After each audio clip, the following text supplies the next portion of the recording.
প্রধান উপদেষ্টা ডক্টর মোহাম্মদ ইউনূসকে পদত্যাগ করে ছাত্রদের রাজনৈতিক দলের দায়িত্ব নিতে আহ্বান জানিয়েছেন বিএনপির ভাইস চেয়ারম্যান শামসুজ্জামান দুদু। সাবেক প্রধানমন্ত্রী দিল্লিতে অবস্থানকারী আওয়ামী লীগের সভানেত্রী শেখ হাসিনা যে কোনো সময় দেশে ঢুকে পড়তে পারেন। এখন তিনি কি সত্যিই আসছেন? আর যদি এসে থাকেন, সরকারের পক্ষ থেকে কি ব্যবস্থা নেওয়া হয়েছে? দেশে ফিরছেন শেখ হাসিনা, কি বলছে মোহাম্মদ ইউনূস? বাংলাদেশ পুলিশ তাদের গোয়েন্দা সূত্রে জানতে পেরেছে যে শেখ হাসিনাকে দেশে ফেরাতে প্রবলভাবে তৎপর আওয়ামী লীগ। এবং শেখ হাসিনা জানান, বাংলাদেশে ফিরে আওয়ামী লীগের কর্মী সমর্থকদের উপর হামলা ও অত্যাচারের বিচার করবেন তিনি। শেখ হাসিনা বলেন, চিন্তা করবেন না, আমি আসছি। আল্লাহ আমাকে একটি কারণে বাঁচিয়ে রেখেছেন। পরিস্থিতি আস্তে আস্তে বদলে যাচ্ছে, খেলাটা অন্য জায়গায়, জিও পলিটিক্যাল একটা খেলা আছে। এই মুহূর্তে আমাদের সেনাপ্রধান জেনারেল ওয়াকারুজ্জামান তিনি রাশাতে অবস্থান করছেন। আর জানেন সেখানে কি কি বিষয় নিয়ে আলোচনা হচ্ছে? অনেক কিছু নিয়ে আলোচনা হচ্ছে। আমেরিকার পর এখন ভারত সাথে সাথে আমাদের বাংলাদেশের উদ্দেশ্যে নিষেধাজ্ঞা দিয়েছে। ভারত আমাদের বাংলাদেশের জন্য সমস্ত কিছু বন্ধ করে দিছে। ভারত থেকে কোনো পণ্য, ভারত থেকে একটা আপনার কি বলে একটা চুলের সুতা পর্যন্ত আসবে না। গাইস, এতক্ষণ দেখলেন আজকের ভিডিও শিরোনাম, আর এখন দেখবেন বিস্তারিত। ইতিমধ্যে আজকের ভিডিও শিরোনাম দেখে কিন্তু বুঝতেই পারছেন আজকের খবরটা কতটা গুরুত্বপূর্ণ। দয়া করে কেউ স্কিপ করবেন না। যদিও বর্তমান বাংলাদেশের রাজনীতির অবস্থা বিশাল ভয়াবহ, আপনারা ভিডিও স্কিপ করে দেখলে খবরের কিছুই বুঝতে পারবেন না। যাই হোক বন্ধুরা, আজকের খবর নিয়ে আমরা পর্যালোচনা এবং তদন্ত করে বেশ কয়েকটি খুবই গুরুত্বপূর্ণ তথ্য এবং ভিডিও ফুটেজ পাই, যা আজকের ভিডিওতে সেগুলোই এক এক করে ধারাবাহিক তুলে ধরবো। যদিও আজকের ভিডিওটা কিছুটা লং হতে পারে, তবে আজকের ভিডিওতে জানতে পারবেন এমন কিছু অজানা গোপন তথ্য যা জানলে আপনিও ইতিমধ্যে অবাক হতে বাধ্য। সেই সাথে আরো জানতে পারবেন বর্তমান বাংলাদেশের রাজনীতির প্রেক্ষাপট আসলে কোন দিকে যাচ্ছে। বন্ধুরা চলুন, ভিডিওতে আজকের বেশি কথা বাড়াবো না, সরাসরি আজকে আমরা চলে যাব মূল ভিডিওতে। আসসালামু আলাইকুম রহমতুল্লাহি ওয়া বারাকাতুহু। সম্মানিত দর্শক, সেনাবাহিনীর প্রধান জেনারেল ওয়াকারুজ্জামান এই মুহূর্তে রাশিয়া সফরে আছে যখন আজকে আমি এই ভিডিওটি করছি। সেনাবাহিনীর পক্ষ থেকে যে জিনিসটি বলা হচ্ছে যে এটি একটি দ্বিপাক্ষিক সামরিক ভিজিট। রাশিয়ার সঙ্গে আমাদের যে দ্বিপাক্ষিক সামরিক সম্পর্ক রয়েছে, সেখানে এই সম্পর্ককে আরও গতিশীল করার জন্য এই ভিজিটের আয়োজন করা হয়েছে। দ্বিতীয়ত, রাশিয়ার ঘনিষ্ঠ আরেকটি দেশ, পূর্ব ইউরোপের আরেকটি দেশ ক্রোয়েশিয়া, সেখান থেকেও আমাদের কোনো সামরিক সরঞ্জাম কীভাবে আসে না আসে সেগুলো অত্যন্ত ইন্টারনাল কিছু বিষয় রয়েছে। চেকোস্লোভাকিয়া, তারপরে ক্রোয়েশিয়া, এই দেশগুলোর সঙ্গে আমাদের কিছু সামরিক সম্পর্ক রয়েছে পূর্ব ইউরোপের। তো তিনি সেই ক্রোয়েশিয়াতে যাবেন।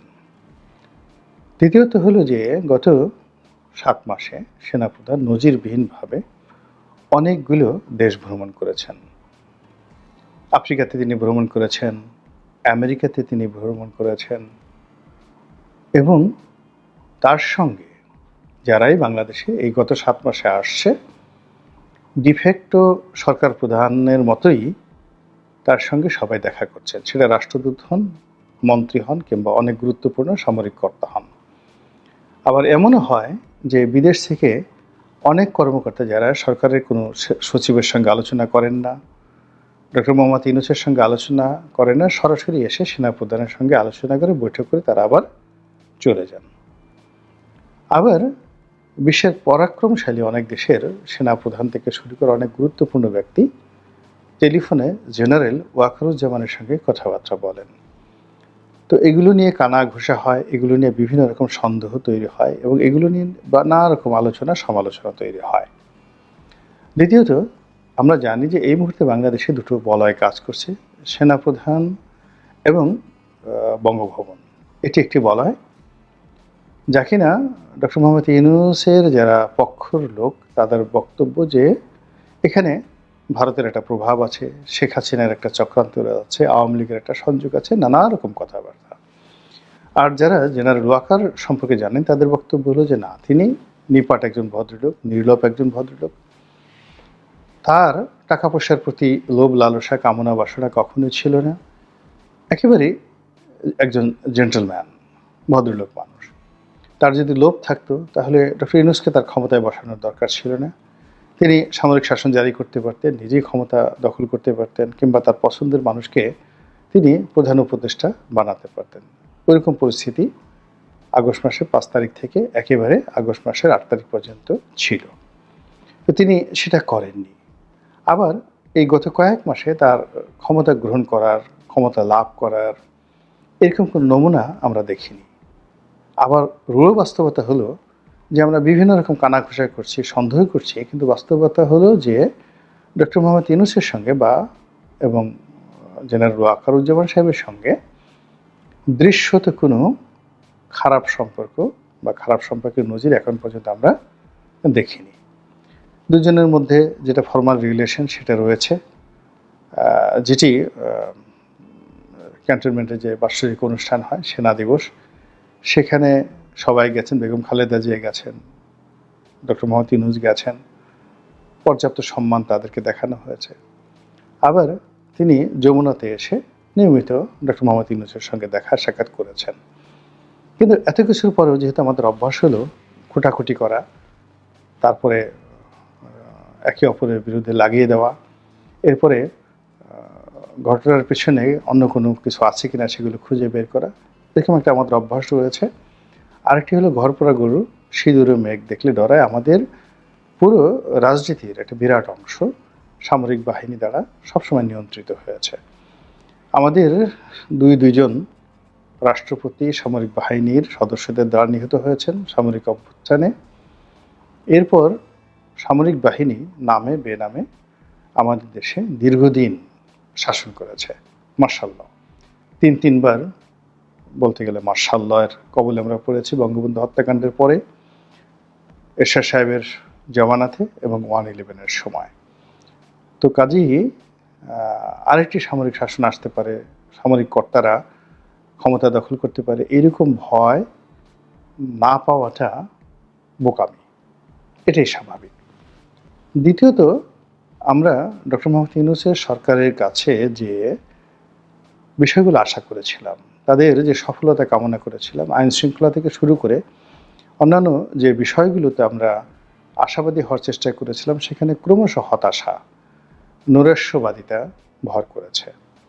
দ্বিতীয়ত, যে সকল রাজনৈতিক শক্তি সম্পর্কে আমরা ধারণা করেছিলাম যে তারা দীর্ঘদিন মজলুম ছিল, তাদের চরিত্র এখন ভালো হয়েছে এবং যাকে বলা হয় আগামীতে তারা যদি ক্ষমতায় আসে অপকর্ম করবে না। কিন্তু মানুষের চরিত্র এমন যে মানুষ কিয়ামতের ময়দানে স্বয়ং আল্লাহর সামনে দাঁড়িয়ে মিথ্যা কথা বলবে, সরাসরি অস্বীকার করে বলবে, আল্লাহর সামনে গিয়ে বলবে আমি এই কাজ করিনি। তখন আল্লাহ ওই মানুষের হাতের জবান খুলে দেবে, হাত বলবে হ্যাঁ আমি তো এই চুরি করেছি। যৌনাঙ্গের জবান খুলে দেবে, যৌনাঙ্গ বলবে আমি জেনা করেছি। প্রতিটি যৌনাঙ্গ থেকে পুজ রক্ত বের হয়ে সাক্ষ্য বহন করবে যে এখানে এই কুকর্মগুলো হয়েছে, কিন্তু তারপরেও তারা স্বীকার করবে না। এটা হলো মানুষের চরিত্র। তো সেই দিক থেকে বাংলাদেশে যারা গত সেই 1/11 থেকে আজ পর্যন্ত মজলুম ছিলেন, জুলুম অত্যাচারের শিকার হয়েছেন, তাদের সম্পর্কে আমাদের যে চিন্তা চেতনা, এটা রিভার্স হয়ে পড়েছে। আমরা আশাহত হয়েছি। এখন যে মব হচ্ছে, জুলুম হচ্ছে, অত্যাচার হচ্ছে, এটি আমাদের সহ্যের সীমা ছাড়িয়ে যাচ্ছে। ফলে প্রচলিত রাজনীতি নিয়ে আমরা আশাবাদ ব্যক্ত করতে পারছি না যে একটা নির্বাচন হয়ে গেলে, মন্ত্রী এমপি হয়ে গেলে, একটি দল ক্ষমতায় এলে বা একাধিক দল ক্ষমতায় এলে, একটা পার্লামেন্ট গঠিত হলে, অমুকে প্রধানমন্ত্রী হলে বাংলাদেশে যে দুধ এবং মধুর নহর প্রবাহিত হবে আমরা বলতে পারছি না। একদিকে ডক্টর মোহাম্মদ ইউনূসের ব্যর্থতা, অন্যদিকে তার যে বিকল্প নির্বাচন, সেখানে আলটিমেটলি যে অশনির সংকট শুরু হয়ে গেছে, সেই অশনির সংকেত দেখে মনে হচ্ছে যে জমানা আগামীতে যদি এইভাবে আসে তাহলে আওয়ামী লীগের জমানার চেয়ে ভীষণ রকম খারাপ হবে। ফলে মানুষ রিলিফ চাচ্ছে, তারা একটা কঠোর শাসন চাচ্ছে। আমাদের দেশে আইয়ুব খানের যে শাসন আমরা পড়েছি আর যারা দেখেছেন তারা জানেন, ইট ওয়াজ মাস অ্যাকসেপ্টেড। মানুষ মাথায় করে নেচেছিল। মানে 1951 থেকে 57 পর্যন্ত যে দুরবস্থা পূর্ব পাকিস্তান এবং পশ্চিম পাকিস্তানে গিয়েছে, সব ক্ষেত্রে মানুষ পাগল হয়ে গেছিল যে সমাজে একটা স্ট্যাবিলিটি আসুক এই জন্যে। ফলে কী হলো, যখন মার্শাল ল জারি হলো পুরো পাকিস্তানে আনন্দের বন্যা বয়ে গেল এবং রেসকোর্স ময়দানে, যখন ঢাকা রেসকোর্স ময়দানে আইয়ুব খান এলেন, এখানে যে জনসমাবেশ হয়েছিল, এখন পর্যন্ত বাংলাদেশের ইতিহাসে এত বড় জমায়েত আর হয়নি টিল নাও। এক। 2 নম্বর হলো সেখানে যারা ভাষণ দিয়েছিলেন, তার মধ্যে সবার শেষে ভাষণ দিলেন যাকে বলে আইয়ুব খান। তার চেহারা দেখে, কথা শুনে, তার ব্যক্তিত্ব দেখে সবাই এক বাক্যে বলেছিলেন যে রাজা তো এমনই হওয়া উচিত, এই লোকের হাতেই রাজত্ব নিরাপদ। ফলে তিনি কিন্তু 68 প্রায় 10টি বছর একটি অবিস্মরণীয় শাসন ব্যবস্থা তিনি উপহার দিয়েছিলেন, একেবারে 57 থেকে 68 পর্যন্ত। 69-এর গণ অভ্যুত্থান না হলে কি হতো সেটা আলাদা কথা, ইট ওয়াজ এ পলিটিক্যাল ব্লান্ডার। এটা পাকিস্তানে যারা লোকজন তারা ভুল করেছিলেন, যাকে নিয়ে। তো এখন এই যে বাংলাদেশে শেখ হাসিনার জমানাতে লুটপাট, ব্যাংক লুট, তারপর শেয়ার মার্কেট লুট, এরপর অলিগার শ্রেণী তৈরি, এ সকলের বিরুদ্ধে যুদ্ধ করে আমরা শেখ হাসিনাকে হটিয়ে ডক্টর মোহাম্মদ ইউনূসকে আনলাম। এনে কি পেলাম? এখানে আমরা পেলাম সেন্ট মার্টিনে যাওয়া যাবে না, এখানে আমরা পেলাম মব হবে, এখানে আমরা পেলাম ওটা হবে, এটা হবে। মানে ওনাকে বিশ্বাস করা যায় বা এই সরকারকে বিশ্বাস করা যায়, আস্থায় নেওয়া যায়, বুকে জড়িয়ে ধরা যায়, মাথায় করে নাচা যায়, কোলে নেওয়া যায়, এইরকম কোনো জিনিসই ডক্টর মোহাম্মদ ইউনূস দ্বারা এবং তার লোকজন দ্বারা হচ্ছে না। Not a single one. মনে হয় এরা অনেক দূরের মানুষ, অন্য গ্রহ থেকে আমাদের কাছে এসেছেন, এদেরকে ধরাও যাবে না, ছোঁয়াও যাবে না, এদেরকে নিয়ে কথা বলা যাবে না। এরকম একটা অদ্ভুত দ্বিতীয় স্বাধীনতার যে প্রচার এবং প্রোপাগান্ডা হচ্ছে, সেই প্রচার প্রোপাগান্ডার ফলে একেবারে সমন্বয়ক থেকে শুরু করে ডক্টর ইউনূস পর্যন্ত সবার বিরুদ্ধে একটা অলিখিত ভয়, অলিখিত আতঙ্ক, অলিখিত অনিশ্চয়তা আমাদেরকে তাড়া করে ফিরছে। এইগুলো এক। আর দ্বিতীয় যেই কথা বললাম যে ডক্টর মোহাম্মদ ইউনূসের বিকল্প যা কিছু হবে, নির্বাচন হবে, বিএনপি আসবে, জামাত আসবে, সমন্বয়ক আসবে এবং তারা এসে দেশ কীভাবে চালাবে, গত 7 মাসে আমরা যে নমুনা পেয়েছি, আমরা তামার পাতে লিখে দিতে পারি শেখ হাসিনার জমানাটার চাইতে 100 গুণ খারাপ অবস্থা তৈরি হবে। এর ফলে হয় কি, মানুষ পরিবর্তন চাচ্ছে, একটা শক্ত কিছু চাচ্ছে, স্টিম রোলার চাচ্ছে। এবং একই অবস্থা কিন্তু জাস্টিস সাত্তারের সময় হয়েছিল এবং এরশাদকেও কিন্তু মানুষ গ্রহণ করেছিল, ভীষণভাবে গ্রহণ করেছিল। খুশির বন্যা কল্পনা করতে পারবেন না সেই সময়টাতে এরশাদ আসার পরে যা হয়েছিল। তো একটা অব্যবস্থাপনার মধ্যে জিয়াউর রহমানের মৃত্যুর পর যখন জাস্টিস সাত্তার ক্ষমতা এলেন, জনগণের ম্যান্ডেট নিয়ে এলেন বিপুল ভোটে, আমিও সেই জায়গাতে ভোট দিয়েছিলাম এবং জাস্টিস সাত্তারের পক্ষে ভোট দেব, জাস্টিস সাত্তারকে ভোট দেব, এই ধরনের গান গেয়ে গিয়ে আমরা প্রচারণা চালিয়েছি। কিন্তু তিনি ছিলেন অযোগ্য, তিনি চালাতে পারেননি এবং তার পিছনে যতই চক্রান্তের কথা বলা হোক না কেন, এরকম একটা পরিস্থিতি তৈরি হয়েছিল যে এরশাদের সামরিক শাসন অনিবার্য হয়ে পড়েছিল। তো অতীতের সেই যে খারাপ যে স্মৃতিগুলো, সেই খারাপ স্মৃতিকে স্মরণ করেই এখন মানুষ অজানা শক্তিকে কেউ আহ্বান জানায়, কেউ ভয় পায়, কেউ আতঙ্কগ্রস্ত। আর এই আতঙ্কের মূল কেন্দ্রে রয়েছেন জেনারেল ওয়াকারুজ্জামান। ফলে তিনি কোথায় যাচ্ছেন সেটি নিয়ে আলোচনা হয়, কেন রাশিয়া গেলেন সেটি নিয়ে আলোচনা হচ্ছে, কেন আমেরিকায় গেলেন আলোচনা হচ্ছে, ভারতীয় সেনাপ্রধান কেন তার সঙ্গে একান্তে কথা বলেন এগুলো নিয়ে আলোচনা হচ্ছে। তার বিরুদ্ধে নানা রকম তিনি রয়্যাল এজেন্ট, কথাবার্তা হচ্ছে। আবার এই যে রাশিয়াতে গিয়ে তিনি যে অনার পেলেন, সম্মান পেলেন, তার সঙ্গে সঙ্গে তার স্ত্রীকে নিয়ে গেলেন, তারা যে উচ্ছল প্রাণবন্ত ছিলেন, একেবারে হাসি খুশি, মনে হয় যেন আকাশের চাঁদ। রাশিয়ার মস্কোতে তিনি যখন ছিলেন, মিস্টার পুতিন আকাশের চাঁদ থেকে এক ঝলক জ্যোৎস্না এনে সেই জ্যোৎস্নার সঙ্গে কাজী নজরুল ইসলামের মতো আলতার রং মেখে একটা আভা তৈরি করেছেন। সেই আভাটা জেনারেল ওয়াকারুজ্জামানের মুখে দিয়ে দিয়েছেন। ফলে তাকে যতটা প্রাণোচ্ছল, যতটা হাসি খুশি, যতটা দৃঢ়, যতটা আত্মবিশ্বাসী ছবিতে আমরা যেভাবে দেখেছি, এইরকম দৃশ্য আমরা গত 7 মাসে তাকে দেখিনি। আর এই কারণেই লোকজনের মনে প্রশ্ন জাগছে যে এত আনন্দ কেন, কেন গেলেন, এই সময় কি দরকার ছিল? তাহলে কি আর বললাম না। আল্লাহ আমাদের সবাইকে হেদায়েত দান করুন।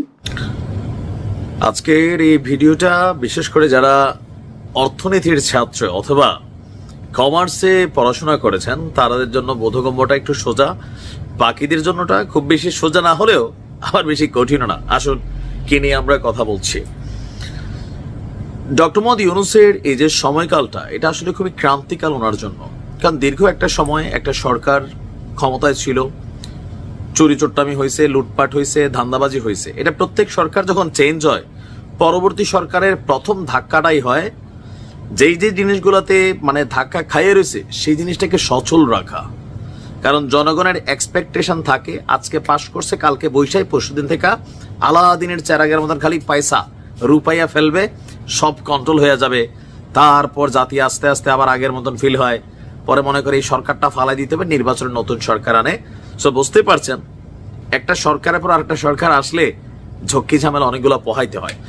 তো নানান ঝক্কি ঝামেলার মধ্যে আমরা আজকে যে বক্তব্যটা সেটা হচ্ছে এশিয়ান ডেভেলপমেন্ট ব্যাংক বা এশিয়ান উন্নয়ন ব্যাংক, এডিবি সংক্ষেপে, চলতি 2024-25 অর্থ বছরে বাংলাদেশের মোট দেশজ উৎপাদন বা প্রবৃদ্ধি কমে 3.9% নেমে আসবে, একটা পূর্বাভাস দিয়ে বসছে এশীয় উন্নয়ন ব্যাংক। আর আগামী অর্থ বছরে প্রবৃদ্ধি বাড়বে 5.1%। বাট ডক্টর মোহাম্মদ ইউনূসের যে সরকার, আমরা যতদূর ওনার প্ল্যান দেখছি, স্বল্প সংস্কার প্যাকেজে ডিসেম্বর, দীর্ঘ সংস্কার প্যাকেজে আগামী জুন। আর যেহেতু তিনি আগামী জুন পর্যন্ত থাকবেন, এই যে অর্থ বছরের যে হিসাব, এটার মধ্যে উনি কিন্তু পড়ে যাবেন। বিএনপি সরকার আসলে ধৈর্যই মোটামুটি একটা পজিটিভ ফিডব্যাক পাবেন যদি পাশ করে বিএনপি আসে বা যেই সরকার আসে। অন্যদিকে পূর্বাভাস অনুযায়ী মূল্যস্ফীতি 2024 অর্থ বছরে 9.7% থেকে বেড়ে 2025 অর্থ বছরে 10.2% পৌঁছবে। তো এইটাও দেশের অর্থনীতির জন্য খারাপ। কেন? এটা কেন ঘটছে? এডিবি তারা বলছে যে পাইকারি বাজারে প্রতিযোগিতার অভাব, বাজার সংক্রান্ত তথ্যের ঘাটতি, সরবরাহ ব্যবস্থার সীমাবদ্ধতা, টাকার অবমূল্যায়নের কারণে মূল্যস্ফীতি বাড়বে। তবে বাণিজ্যে ঘাটতি হ্রাস এবং রেমিটেন্স বৃদ্ধি পাওয়ায় চলতি হিসাবের ঘাটতি জিডিপির 1.4% থেকে কমে 0.9% নেমে আসবে বলে আশা করা হয়। গতকালকে আপনার রাজধানী ঢাকারগাঁওয়ে এডিবির ঢাকা অফিসে এশিয়ান ডেভেলপমেন্ট আউটলুক এরিও এপ্রিল 2025 প্রতিবেদনে তারা এই তথ্য জানিয়েছে। প্রতিবেদনটি বলছে যে তৈরি পোশাক খাতে রপ্তানি বাড়লেও রাজনৈতিক উত্তরণ, প্রাকৃতিক দুর্যোগের ঝুঁকি, শিল্প খাতে অস্থিরতা এবং উচ্চ মূল্যস্ফীতির কারণে আভ্যন্তরীণ চাহিদা দুর্বল হয়ে পড়েছে, যা প্রবৃদ্ধির গতি কমিয়ে দিয়েছে। 2024 অর্থ বছরে দেশের প্রবৃদ্ধি ছিল 4.2%। যেমন এই বছর আপনি দেখবেন যে রমজানে, ঈদে মানুষের যে পরিমাণ ব্যবসা হওয়ার কথা ছিল তা হয়নি, কারণ ইনকামটা বিভিন্ন কারণে আটকে গেছে। একটা সরকার থেকে আরেকটা সরকার পড়ে গেলে দেশের অর্থনীতি ঝুঁকিতে পড়ে বিভিন্ন কারণে, এবং এইটারই ইফেক্ট আমরা দেখলাম। তো এই মুহূর্তে তিনি বলছেন যে এডিবি বলছে, বাংলাদেশের কান্ট্রি ডিরেক্টর আছেন হইউন জেয়ং, যে বাহ্যিক এবং আভ্যন্তরীণ চ্যালেঞ্জ সত্ত্বেও বাংলাদেশের অর্থনীতি সহনশীল রয়েছে, আশার বার্তা। তবে এই সহনশীলতা আরো শক্তিশালী করা সম্ভব কাঠামোগত সংস্কার বাস্তবায়নের মাধ্যমে। তৈরি পোশাকের উপর নির্ভরতা কমিয়ে বেসরকারি খাতের উন্নয়ন, টেকসই অবকাঠামো নির্মাণ, জ্বালানি নিরাপত্তা নিশ্চিতকরণ, আর্থিক খাতে সুশাসন, বিদেশি বিনিয়োগ আকর্ষণের মাধ্যমে অর্থনৈতিক প্রবৃদ্ধি জোরদার করা, যেটার জন্য ডক্টর ইউনূসের সরকার অলরেডি বিনিয়োগ নিয়ে বেশ সফল কিছু পদক্ষেপ নিয়েছে। অলরেডি আমরা গতকালকে দেখছি। তারপর চীনের 200 প্রতিনিধির একটা দল আসতেছে বিনিয়োগের জন্য। তো তারাও এখানে এসে নানান বক্তব্য শুনবে, দেখবে, তারপর হচ্ছে আপনারা হয়তো বিনিয়োগ করবে। তবে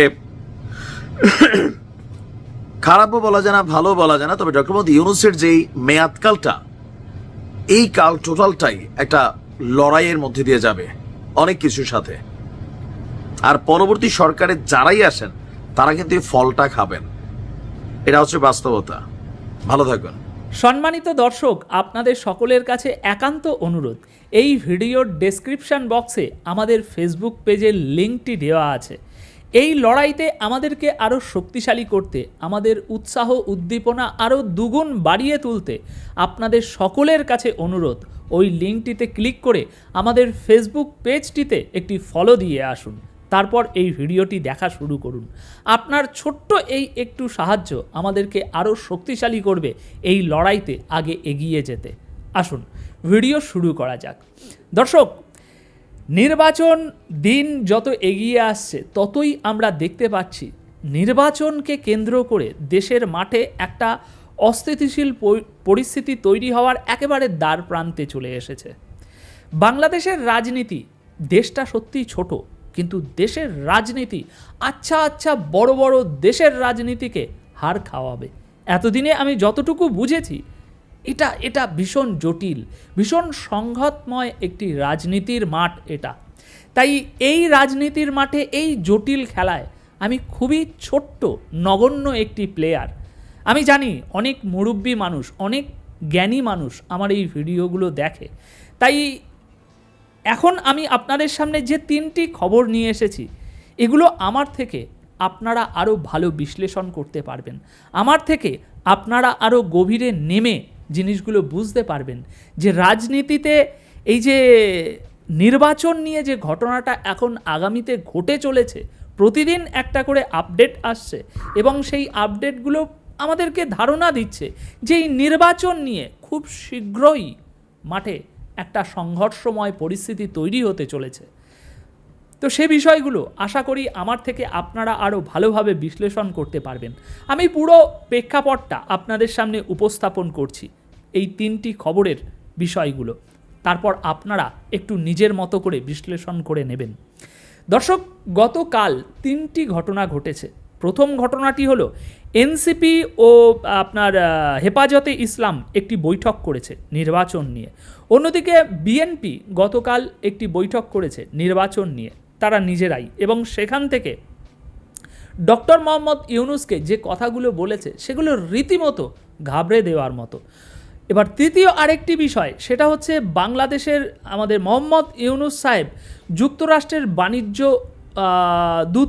দূতের সাথে গতকাল একটি বৈঠক করেছে, সেখানেও নির্বাচন নিয়ে তিনি কিছু কথা বলেছে। এবার এই 3টে বিষয় আপনাদের সামনে যখন উপস্থাপন করব তখন বুঝতে পারবেন যে বিষয়টি এখন নির্বাচন নিয়ে ঠিক কতটা জটিলতা তৈরি হয়েছে সামনে।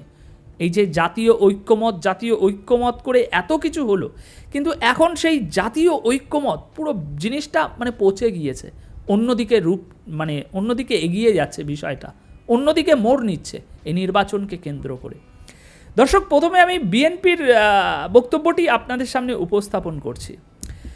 বিএনপির ভাইস চেয়ারম্যান সাসাদুজ্জামান দুদু তিনি বলছেন গতকাল বুধবার 9 এপ্রিল জাতীয় প্রেস ক্লাবে তোফাজ্জল হোসেন মানিক মিয়া হলে তারা বৈঠক করেছে এবং সেখান থেকে শামসুজ্জামান দুদু তিনি বলছে যে ডক্টর মোহাম্মদ ইউনূস সততাবাদী, সাহসী ও বিবেকবান মানুষ। যেহেতু তিনি এতই বিবেকবান মানুষ, এতই সততা আছে তার মধ্যে, তাহলে তার নিজের ছেলেদের রাস্তায় ছেড়ে দিচ্ছেন কেন? তিনি নিজেই পদত্যাগ করে দলের দায়িত্ব গ্রহণ করুন, নির্বাচনে অংশগ্রহণ করুন। সুতরাং ডাইরেক্ট থ্রেট দিচ্ছে। এই সব কথাবার্তা আওয়ামী লীগের বা আমরা বললে মানায়, কিন্তু বিএনপির মুখ থেকে এখনও বেশি দিন হয়নি, বিএনপির মুখ থেকে এরকমই কথাবার্তা বেরিয়ে আসছে ডক্টর মোহাম্মদ ইউনূসকে নিয়ে। এছাড়াও বিএনপি আরও সরাসরি হুঁশিয়ারি দিচ্ছে। তারা বলছে যে বিএনপিকে রাস্তায় নামতে বাধ্য করবেন না, বিএনপি রাস্তায় নামার আগেই নির্বাচন দিন। বিএনপি রাস্তায় নামলে কি হবে, শেখ হাসিনার দিকে তাকিয়ে দেখুন ফলাফল। তাছাড়া বলা হচ্ছে নির্বাচন এবছরের ডিসেম্বরের মধ্যেই হতে হবে। মন্তব্য করে তিনি বলছেন নির্বাচন হবে, নির্বাচন ঠেকানোর মতো সাহস কারণ নেই। নির্বাচন এবছরের ডিসেম্বরের মধ্যেই হতে হবে, এটা এখন আমরা দাবি করছি, কিন্তু আমরা খুব শীঘ্রই প্রমাণ করে ছাড়ব যে ডিসেম্বরেই নির্বাচন হবে। সুতরাং কথার গভীরতা বুঝতে পারছেন, এবং এই জাতীয় ঐক্যের মধ্যে ঠিক এখন কতটা ফাটল ইতিমধ্যেই ধরে গিয়েছে বুঝতে পারছেন। তারা সরাসরি চ্যালেঞ্জ দিচ্ছে যে আমরা প্রমাণ করে ছাড়ব এই ডিসেম্বরেই নির্বাচন হবে। আর বিএনপি রাস্তায় নামার আগে নির্বাচন দিন, কেননা বিএনপি রাস্তায় নামলে কি হতে পারে সেই হিসাবে হুঁশিয়ারি দেওয়া হচ্ছে। তো এটা হচ্ছে বিএনপির দিক। এবার আপনাদের সামনে গতকাল বুধবার বেলা 11:30টার দিকে রাজধানীর বাংলো মোটরে এনসিপির কেন্দ্রীয় কার্যালয়েও একটি বৈঠক হয়েছে। এই বৈঠকে আপনার 4টি শর্ত উঠে এসেছে, এবং এই 4টি শর্তে ঐক্যমত হয়েছে জাতীয় নাগরিক পার্টি এনসিপি ও হেফাজতে ইসলাম বাংলাদেশ। 4টি শর্তে তারা একমত হয়েছে। এখন সেই শর্তগুলো একটু ভালো করে বুঝুন, গভীরভাবে বোঝার বিষয় আছে কিন্তু ভাইজানেরা। শর্তগুলো হচ্ছে, গণহত্যার দায়ে দল হিসাবে আওয়ামী লীগের বিচার করতে হবে, বিচার না হওয়া পর্যন্ত আওয়ামী লীগের নিবন্ধন বাতিল এবং রাজনৈতিক ও সাংগঠনিক কার্যক্রম স্থগিত রাখতে হবে, নির্বাচনের আগেই আওয়ামী লীগের বিচারের পদক্ষেপ দৃশ্যমান করতে হবে ও আওয়ামী লীগকে সন্ত্রাসী সংগঠন হিসাবে ঘোষণা করতে হবে। এবার সমস্যাটা কোথায় বাধছে জানেন? সমস্যাটা বাধছে নির্ভরযোগ্য কিছু সূত্র বলছে, গণমাধ্যমের বরাতে আমরা যেগুলো জানতে পারছি, বাংলাদেশেরই নির্ভরযোগ্য কিছু সূত্র বলছে যে এই হেফাজতে ইসলাম আর জাতীয় নাগরিক পার্টি এই যে শর্তগুলোতে একমত হয়েছে, এসব শর্ত বাস্তবায়ন করতে গেলে আগামী 2027 সালের দিকে নির্বাচন হতে পারে। তাছাড়া এই শর্তগুলো বাস্তবায়ন করা সম্ভবও না হতে পারে। এখন সম্ভব না হতে পারে সেটা তো আমরা জানি, ওটা আমরা আমাদের দিক থেকে 100% নিশ্চিত যে শেখ হাসিনার বিচার করা, আওয়ামী লীগকে সন্ত্রাসী সংগঠন হিসাবে একেবারে পার্মানেন্টলিভাবে ঘোষণা দেওয়া, এগুলো তাদের দ্বারাই সম্ভব নয়। যদি সম্ভব হতো এতদিনে অনেক কিছুই হয়ে যেত, অ্যাটলিস্ট আমরা পদক্ষেপ দেখতে পেতাম, কিন্তু সেসব কিছুই হচ্ছে না। আমরা নিশ্চিত যেগুলো হবে না। এখন আমাদের কথা ছেড়ে দিলাম, তাদেরই নির্ভরযোগ্য সূত্র বলছে যে যদি এই শর্তগুলো বাস্তবায়ন করাও যায় তাহলে সেটা 2027 সালের আগে হবে না, আর 2027 সালের পর যখন এটা হবে তারপরে নির্বাচন হবে। তারা তো জাতীয় নাগরিক পার্টি আর হেফাজতে ইসলাম তো ঐক্যমত হয়েছে কালকের বৈঠকে যে আওয়ামী লীগের বিচারের পদক্ষেপ দৃশ্যমান করতে হবে নির্বাচনের আগেই। আওয়ামী লীগের বিচার মানে শেখ হাসিনাকে শাস্তি দেওয়ার বিচার, শেখ হাসিনাকে প্রত্যার্পণ করে বাংলাদেশে এনে তার বিচার করে হেফাজতে ঢোকানো, জেলে ঢোকানো, এটাই তো তাদের মূল উদ্দেশ্য, তাই না? তো সেটা না হলে নির্বাচন দেওয়া যাবে না, এমনটাই জাতীয় নাগরিক পার্টি ও হেফাজতে ইসলামের বক্তব্য। অন্যদিকে বিএনপির বক্তব্য আমরা দেখলাম যে এসব বিচারের কোনো প্রসঙ্গই তারা আসছে না, তারা ডাইরেক্ট ডিসেম্বরে চলে গিয়েছে। ডিসেম্বরে নির্বাচন হবেই, এবং ডিসেম্বরে নির্বাচন হবে, এখন আমরা সেটা বলছি, এরপরে আর কিছুদিন এগিয়ে গেলে আমরা প্রমাণ করে দেখাবো। এবং ইতিমধ্যে গত পরশুদিন আমি একটা ভিডিও আপনাদের সামনে এনেছিলাম যেখানে বিএনপি সরাসরি কিছুদিনের মধ্যে ইউনূসের সঙ্গে বৈঠকে যাচ্ছে, এবং সেখানে তারা হুঁশিয়ারি দিয়ে আসবে যে ডিসেম্বরের মধ্যে নির্বাচন না হলে, এটা হচ্ছে এপ্রিল চলছে, মে মাস থেকে তারা ব্যাপক তীব্র একটা কর্মসূচি নিয়ে মাঠে নামবে, এবং তাদের সাথে আরও কিছু ছোটো দলকে যুক্ত করে সরকারকে ব্যাপক চাপে ফেলবে। বিএনপির বক্তব্য পরিষ্কার, ডিসেম্বরের মধ্যে ভাই নির্বাচন না হলে বিএনপি পুরো একেবারে ক্ষেপে মাঠে দিনরাত কর্মসূচি চালিয়ে যাবে। যত সময় না নির্বাচন হবে তত সময় একেবারে মার কাট থাকবে পুরো বাংলাদেশের রাস্তা, এমনটাই বিএনপির বক্তব্য। কারণ তারা ইতিমধ্যে বুঝে গিয়েছে যে এই ইউনূস সাহেব ক্ষমতায় বসে তিনি তার বাচ্চাদের দল আপনার এনসিপি এবং হেফাজতে ইসলাম, জামাত, এদেরকে শক্তিশালী করছে, বিএনপিকে কার্যত কমজোরি করার জন্য তার এই ম্যাটুকুলাস পরিকল্পনা চলছে। সুতরাং এখানে বিএনপি কোনোভাবেই সেই ফাঁদে পা দিতে চাইছে না।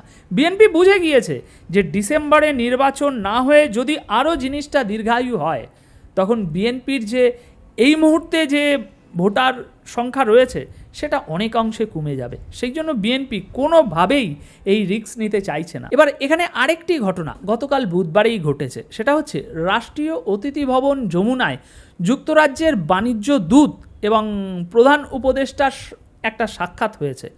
সেই সাক্ষাতেও নির্বাচনের বিষয় উঠে এসেছে এবং সেখানে মোহাম্মদ ইউনূস আবারও বলেছে, সেই একই গ্যাঁ ঘুঁ বাজিয়ে যাচ্ছে। তিনি বলছে, যদি রাজনৈতিক দলগুলো স্বল্প সংস্কার প্রক্রিয়ায় একমত হয় তবে ডিসেম্বরেই নির্বাচন হতে পারে, আর যদি বৃহত্তর সংস্কারের পথ বেছে নেয় তাহলে নির্বাচন সেই আগামী বছর অনুষ্ঠিত হবে। তিনি সেই একই কথা আবারও বলেছে। সুতরাং এখানে তিনি একটা মজাদার খেলা খেলছে। তিনি বলছে রাজনৈতিক দলগুলো যদি এরকম চায় এরকম হবে, এরকম চায় এরকম হবে। সেখানে বিএনপি একরকম চাইছে এবং মোহাম্মদ ইউনূসের অধীনে থাকা রাজনৈতিক দলগুলোকে আর এক রকম চাহিদা দিয়েছে। এবার মধ্যিখানে থেকে ইউনূস বলবে, কই না, জাতীয় ঐক্যমত্য হচ্ছে না। আমি বলেছি রাজনৈতিক দলগুলো, এখানে তো কেবল বিএনপি একা নয়, হেফাজতে ইসলাম আছে, এনসিপি আছে, তারা চাইছে দীর্ঘ সংস্কার। সংস্কার মানে কি? আওয়ামী লীগের বিচার হওয়া, শেখ হাসিনার বিচার হওয়া, আওয়ামী লীগকে নিষিদ্ধ করা, এগুলোর নামই তো সংস্কার। সংস্কার মানে তো এই না যে জনগণের জীবনমান উন্নত হবে, জনগণের রোজগার বাড়বে, সমাজে আইনের শাসন প্রতিষ্ঠা হবে, এগুলো তো সংস্কার না। সংস্কার হচ্ছে আওয়ামী লীগ। তো তাদের মতে তারা দীর্ঘ সংস্কার প্রক্রিয়ার পর নির্বাচন চাইছে। যেমনটা তারা বলে দিল যে আওয়ামী লীগের বিচার দৃশ্যমান না হওয়া পর্যন্ত নির্বাচন দেওয়া যাবে না। সুতরাং মধ্যিখানে বসে মোহাম্মদ ইউনূস দারুণ একটা প্ল্যান খেলছে। এদিকে একরকম গল্প সাজিয়ে রেখেছে, এদিকে আর এক রকম গল্প সাজিয়ে রেখেছে এবং মধ্যিখানে বসে তিনি সারা জাতির জন্য, সারা বিশ্বের জন্য একরকম গল্প উপস্থাপন করছে। এবং এই তিনটে ভিন্ন ভিন্ন হওয়ার কারণে ডক্টর মোহাম্মদ ইউনূসকে আপনি সরাসরি দায়ীও করতে পারবেন না। তো দর্শক, এখন ভিডিও আর বেশি লম্বা করব না। ইতিমধ্যে আপনারা সমস্ত বিষয়টা বুঝতে পারছেন যে নির্বাচন নিয়ে ঠিক এখন কি ম্যাটুকুলাস পরিকল্পনা মাঠে চলছে এবং এই নির্বাচনের বিষয়ে মোহাম্মদ ইউনূসের পরিকল্পনা ঠিক কিভাবে কাজ করছে এবং আগামী দিনে এই নির্বাচন নিয়ে সংঘাত কত বড় একটা হতে চলেছে বাংলাদেশের অলিতে গলিতে, তার একটা ধারণা আমরা পাচ্ছি। এখন এ বিষয়ে আপনারা আমার থেকে অনেক বেশি বুঝতে পারছেন, তাই আপনাদের একটু বোধগম্য শক্তি আমি চাই। কমেন্ট বক্সে আপনারা একটু দেখিয়ে যান। ধন্যবাদ আপনাদের সকলকে। ধন্যবাদ প্রিয় দর্শকবিন্দু, আমাদের ফুল ভিডিওটি দেখার জন্য আপনাকে জানাই অসংখ্য অসংখ্য ধন্যবাদ। তো বন্ধুরা, ইতিমধ্যে আমাদের ফুল ভিডিওটি দেখে আপনারা বুঝতে পারছেন আজকের ভিডিওটা কী নিয়েছিল এবং কী টাইটেল এবং কী থাম্বনেল ছিল, এটা কিন্তু আপনারা ইতিমধ্যে বুঝতে পারছেন। এই সমস্ত বিষয় নিয়ে আপনাদের কী মন্তব্য অবশ্যই কমেন্ট বক্সে কমেন্ট করতে ভুলবেন না। আর হ্যাঁ, এমন নিত্য নতুন আপডেট খবর সবার আগে পেতে চাইলে এখনই আমাদের এই পিচ্চি সাকিব ইউটিউব চ্যানেলটি কিন্তু সাবস্ক্রাইব করতে ভুলবেন না। বন্ধুরা, ভিডিওতে আমরা নিজস্ব কোনো কথা বলা হয় না, যা কিছু দেখছেন, যা কিছু শুনছেন সব কিছু কিন্তু সোশ্যাল মিডিয়া থেকে নিয়ে সংগ্রহ করা। ধন্যবাদ।